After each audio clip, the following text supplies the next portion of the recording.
100 Air Force reservists with the 403rd Wing came from 38 different states to Keesler as part of their unit training assembly held just one weekend a month. This massive training is required to refamiliarize the reservists with their jobs. We headed to Keesler to see what it takes.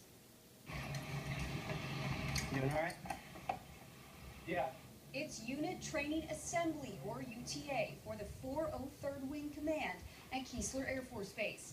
The weekend-long intense training session is the largest on base. In the wing, there's 3 groups and 14 units, and in a variety of career fields from maintenance, operations, to mission support and medical. They come here to train to support the airlift mission and the weather reconnaissance mission. The UTAs are very important to train our reservists because when we have to go to the desert and do our mission, these guys have to be up to speed. And so we jam the weekends with a lot of training associated with the aircraft and getting the mission done. Over at the Aircraft Maintenance Squadron, Air Reserve technicians train reservists on making sure these plane engines and propellers work properly. We got some guys working the anti-ice leads, and what that does exactly is it keeps the propellers from freezing when they get up in flight. There's heat that goes through the front of the propellers, the leading edge, and it ensures that we don't have any ice build up on it.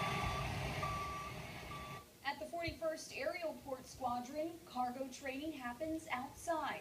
Reservists use a special netting to secure thousands of pounds of cargo on pallets, then place it all onto this loader. If it was a real world, it could be weapons, food, ammunition, all sorts, hazardous cargo, water supply. It could be supplies for the troops overseas, you name it. This training happens usually on the first weekend of every month, 12 times a year, and reservists are also required to attend an annual training session that lasts for 2 weeks.